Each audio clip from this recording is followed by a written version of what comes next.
Donc, bonjour mes frères et sœurs, et nous continuons à étudier le premier chapitre de l'Évangile de Luc, et nous sommes rendus au verset 26, lorsque l'ange Gabriel va parler à Marie. Prions ensemble. Notre bon Père du ciel, merci que tu vas annoncer à Marie la naissance du Messie. Et tu vas le décrire, tu vas nous dire qu'est-ce qu'il va faire, qui il est.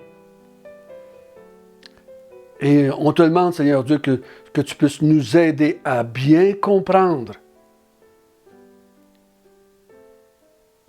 le message de Gabriel à Marie, qui est finalement ton message. Donc, guide-nous par ton Esprit Saint. Amen. Nous avons vu jusqu'à date que Luc, qui est un non-juif, écrit aussi à Théophile, qui est un non-juif, et il veut le rendre certain. Il dit, je veux que tu sois certain de ce que tu as entendu.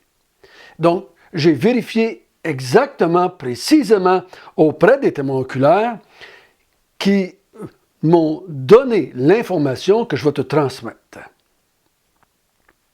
Ensuite, on a vu que Gabriel est venu à annoncer à Zacharie que sa prière de la venue du Messie a été exaucée et qu'il serait précédé par un enfant qui va être l'enfant de Zacharie et d'Élisabeth, et son rôle va être de préparer le peuple d'Israël à être bien disposé pour l'arrivée du Messie. On a vu ensemble qu'Élisabeth rend grâce à Dieu que dans sa grâce, il a décidé d'enlever l'opprobre d'Israël. L'opprobre d'Israël qui avait été rejeté par Dieu, emmené en esclavage, ramené, mais toujours sous la domination romaine. Donc, ils ne sont pas libres dans le pays que Dieu avait promis leur donner à cause de leur péché, à cause de leur idolâtrie. C'est pour ça que Jean doit prêcher la repentance afin de ramener le peuple vers son Dieu. Aujourd'hui, nous allons voir Gabriel, le même ange, qui vient de Dieu aussi, qui va apparaître à une jeune femme pour l'annoncer l'arrivée, qu'elle va être la mère du Messie. Au 6e mois, l'ange Gabriel fut envoyé par Dieu dans une ville de Galilée appelée Nazareth, auprès d'une vierge fiancée à un homme de la maison de David, nommé Joseph. Le nom de la vierge était Marie. L'ange entra chez elle et dit, « Je te salue, toi à qui une grâce a été faite.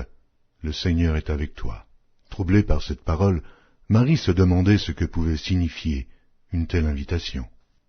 L'ange lui dit, « Ne crains point, Marie, car tu as trouvé grâce devant Dieu. Et voici, tu deviendras enceinte, et tu enfanteras un fils, et tu lui donneras le nom de Jésus. Il sera grand, et sera appelé Fils du Très-Haut, et le Seigneur Dieu lui donnera le trône de David son père. Il régnera sur la maison de Jacob éternellement, et son règne n'aura point de fin. » Marie dit à l'ange, « Mais comment cela se fera-t-il, puisque je ne connais point d'homme ?» L'ange lui répondit, « Le Saint-Esprit viendra sur toi, et la puissance du Très-Haut te couvrira de son ombre. C'est pourquoi le Saint-Enfant qui naîtra de toi sera appelé Fils de Dieu. Voici, Élisabeth, ta parente, a conçu elle aussi un fils en sa vieillesse, et celle qui était appelée stérile est dans son 6e mois, car rien n'est impossible à Dieu. » Marie dit, « Je suis la servante du Seigneur, qu'il me soit fait selon ta parole. » Et l'ange la quitta. Donc, 6 mois après que Gabriel avait apparu à Zacharie, Gabriel va aller dans une ville de Nazareth, parler avec une jeune vierge. Même si elle est fiancée, elle est encore vierge. Il est important qu'elle soit vierge. Luc ici ne parle pas des prophéties. Mais lui, il va faire ressortir qu'une vierge ne peut pas être enceinte et qu'une vierge ne peut pas enfanter. Pour qu'elle puisse enfanter, naturellement parlant, il faut qu'elle perde sa virginité dans une relation sexuelle avec un homme. Mais il dit, la vierge va enfanter. C'est ce qui épate Luc le médecin, Luc l'historien. Donc il dit, elle est fiancée à un homme nommé Joseph, de la maison de David, donc descendance royale, nommé Joseph, et le nom de la Vierge est Marie. Donc, voyez-vous, il nomme des villes. Encore une fois, je vais faire ressortir ça souvent. Nazareth, un homme appelé Joseph, une femme appelée Marie. Des gens vivants, bien là, des Juifs que tout le monde connaît. Joseph le charpentier, Marie qui vit à Nazareth. Donc, c'est des gens qui sont là, que le monde connaît, comme Zacharie, comme Élisabeth.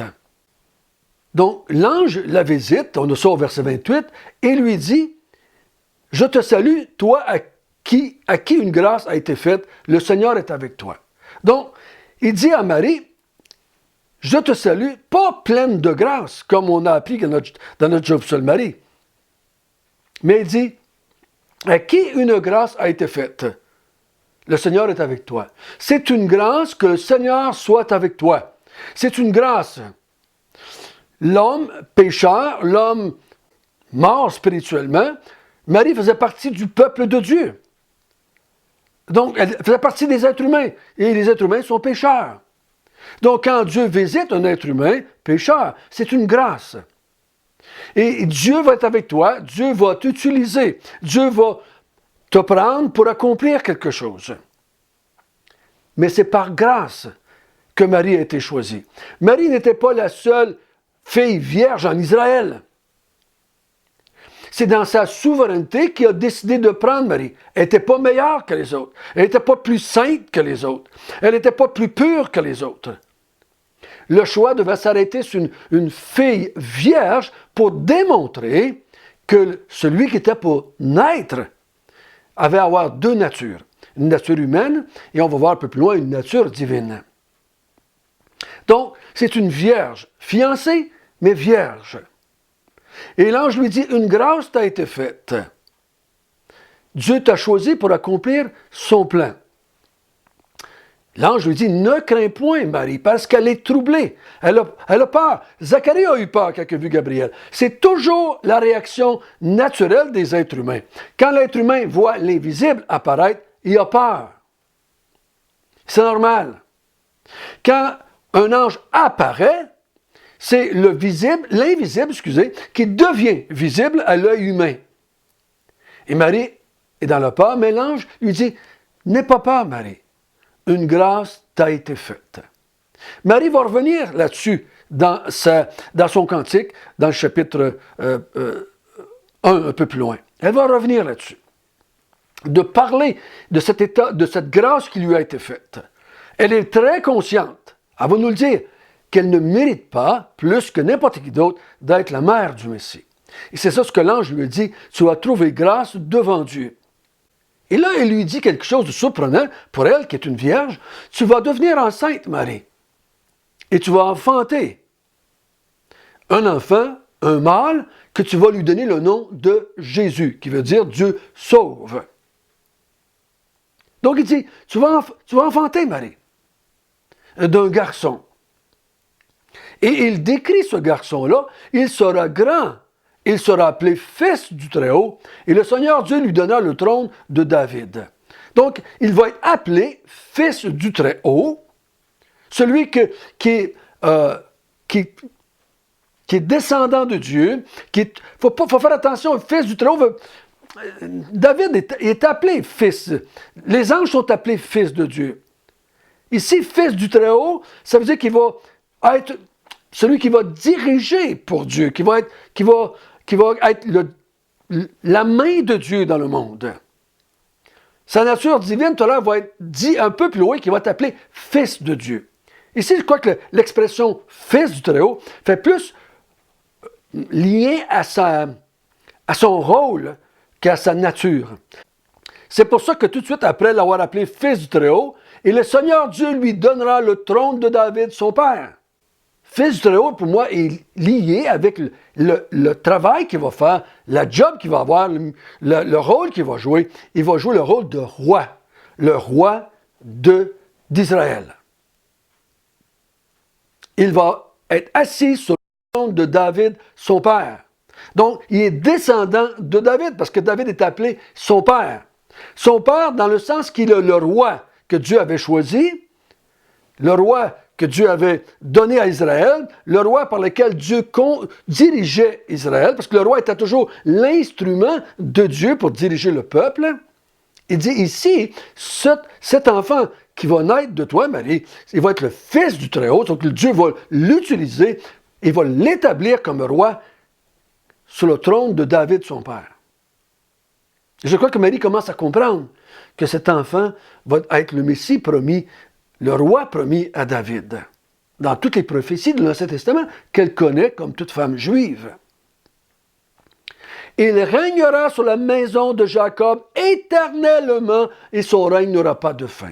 Donc, il dit, il va devenir le roi, ton enfant, mais il va avoir quelque chose de spécial, de différent que son père David, de différent de tous les autres rois. C'est que son règne n'aura jamais de fin. Ça veut dire que lui va vivre éternellement. Tu ne peux pas régner éternellement si tu meurs après 40 ans ou 50 ans ou 75 ans. Ton règne demeure éternel si toi-même tu es éternel. Donc, il est en train de lui dire, le Messie, comme il avait été annoncé à David, tu vas avoir un descendant qui va devenir roi et qui va régner éternellement. Et ici, c'est ce qui va arriver avec l'enfant de Marie. Et là, Marie pose une question qui est très normale. Elle dit, comment est-ce que ça va être possible? Je ne connais pas d'homme. Elle connaît. Joseph, c'est son fiancé. Elle en connaît des hommes. Mais le mot connaître ici parle de relations sexuelles. Elle dit, vu que je ne couche pas avec un homme encore, je ne suis pas encore mariée. Donc, comment ça va se faire que je vais devenir enceinte? Et l'ange ne voit pas en elle l'incrédulité de Zacharie, mais plutôt une question, une information qu'elle veut avoir. Comment ça va se faire? Mais il dit, au verset 35, l'ange lui répondit, « Le Saint-Esprit viendra sur toi, il te couvrira de son ombre. » Donc, il dit, le père de cet enfant-là, ça va être le Saint-Esprit. Donc, tu vas devenir enceinte par un miracle du Saint-Esprit. Le Saint-Esprit qui est la puissance de Dieu, le Saint-Esprit qui est celui qui régénère, qui crée, qui est puissant, va intervenir pour que Marie devienne enceinte. Il dit, c'est pour cela, le Saint-Enfant qui naîtra de toi sera appelé Fils de Dieu. Là, on parle de sa nature. Tout à l'heure, quand il parlait du Fils du Très-Haut, je pense qu'il parlait de son rôle, mais ici, il va parler de sa nature. Vu qu'il n'y aura pas de père humain, mais que c'est l'Esprit de Dieu qui va être son père, c'est Dieu lui-même qui va être son père, il va être appelé Fils de Dieu. C'est un bel exemple ici que l'Esprit de Dieu est aussi Dieu. Parce qu'il dit, c'est le Saint-Esprit qui va concevoir l'enfant, mais il va être appelé Fils de Dieu. Donc, pour moi, l'Esprit de Dieu est Dieu, ou le Saint-Esprit est Dieu. Donc, Marie va avoir un enfant qui va être humain, parce que sa mère est humaine, mais il va être aussi divin parce que son père est Dieu. Et c'est essentiel. Il est impossible de sauver l'humanité et de préparer un peuple pour Dieu qui va le servir pour l'éternité sans que Jésus soit un être humain à 100% et un être humain ou aussi un être divin à 100%. Il doit être les deux à 100%. Pas moitié-moitié, pas 50-50, pas 80-20, mais 100% humain et 100% divin. On va le voir en s'en allant. Et Luc va mettre beaucoup d'emphase pour démontrer que Jésus, malgré tout ce qu'il a fait de miraculeux et de spectaculaire, était un être humain à 100%. S'il veut prendre la place des êtres humains, d'être l'intercesseur des êtres humains, il doit être un être humain. Parce que Dieu veut sauver les êtres humains et il doit, avant de les sauver, de les justifier, il doit les châtier. parce qu'il est un Dieu juste. On va voir ça en s'en allant. Et Jésus doit subir la colère de son Père en tant qu'humain, parce que la colère de Dieu était destinée aux êtres humains. On va tout expliquer ça en s'en allant dans les chapitres qui vont venir. Et là, il dit au verset 36, « Voici Élisabeth, ta parente. Elle aussi est devenue enceinte. » Élisabeth, Marie la connaît. Elle sait qu'elle est vieille, elle sait qu'elle est stérile, elle ne peut pas avoir d'enfants. Mais il dit oui, elle est enceinte et elle est dans son 6e mois. Car rien n'est impossible à Dieu. Zacharie et Élisabeth étaient vieux. Élisabeth était stérile, mais elle est enceinte d'un 6e mois. Rien n'est impossible à Dieu. Toi, Marie, tu es vierge, mais tu vas enfanter, parce que rien n'est impossible à Dieu. Si Dieu veut qu'une jeune vierge enfante, elle va enfanter, en étant vierge. Il fallait que ce soit ainsi. Il était impossible que naisse un homme, 100% homme et 100% Dieu, sans qu'il y ait une intervention divine, sans qu'il y ait un miracle de Dieu. Ce n'était pas possible pour l'être humain. Dieu ne pouvait pas avoir un homme et une femme créer un enfant divin. C'est impossible. Un homme, un enfant divin et humain, c'est possible seulement que pour Dieu. Et Marie répond, « Qu'il me soit fait, selon ta volonté, je suis la servante du Seigneur. » Il nous dit ici qu'il va être humain par Marie, il va être divin par Dieu, et son rôle, ça va être de quoi? L'ange, il dit ici, il vient pour régner. C'est un roi. Il ne vient pas ici pour sauver. Il va venir pour régner sur des gens sauvés. Il va faire attention. On met ça de côté bien souvent dans l'Évangile. On dit juste aux gens, Jésus est venu te sauver. Il est venu te sauver. Et pour que tu ailles au ciel. Non. Il est venu pour te sauver afin de pouvoir régner sur toi et que tu puisses devenir un serviteur de Dieu son Père pour l'éternité. Il me sauve pour que je puisse être soumis à mon roi et que je le serve, lui et son Père. C'est pour ça que Marie a dit, « Je suis la servante du Seigneur, qu'il me soit fait selon ta volonté. » Nous sommes, nous, les croyants, des serviteurs et des servantes de Dieu. Parce que comme Marie, on accepte de voir Jésus comme étant notre roi. On accepte ça. Si tu ne veux pas d'un roi, tu ne peux pas l'avoir comme sauveur. Parce que lui, il va sauver seulement des gens qui sont repentants et qui acceptent de l'avoir comme roi afin qu'il puisse régner sur lui et qu'il puisse devenir un serviteur et une servante. Tu ne peux pas être sauvé si tu ne veux pas être un serviteur et une servante. Si tu veux être sauvé seulement pour aller au ciel, tu vas manquer le bateau. Tu ne pourras pas être sauvé. Mais si tu veux être sauvé pour accepter Jésus comme roi, ou des fois on dit comme Seigneur, et comme sauveur, là tu peux être sauvé. Mais si tu l'acceptes comme roi et comme sauveur, tu vas être sauvé pour servir, pour rendre gloire et honneur et un service à Dieu notre Créateur. Ça, c'est la raison d'être. Donc, pour me sauver, pour pouvoir que je puisse servir Dieu, il va s'incarner, Dieu s'incarne dans Jésus, parce qu'il va devenir, le divin vient dans l'humain, et il va régner sur moi en tant que je suis son serviteur ou sa servante. Prions ensemble. Notre bon Père du ciel, merci, merci, merci que tu as envoyé ton Fils. Tu n'as pas envoyé, tu es venu, toi, par l'Esprit Saint. Tu es venu dans Marie. Tu as habité en Marie. Et la nature divine a habité dans la femme qui est Marie. Donc notre Sauveur est humain et divin. Mais donne-nous d'accepter le fait qu'il vient régner sur un peuple. Il règne sur nous. Nous sommes ses sujets.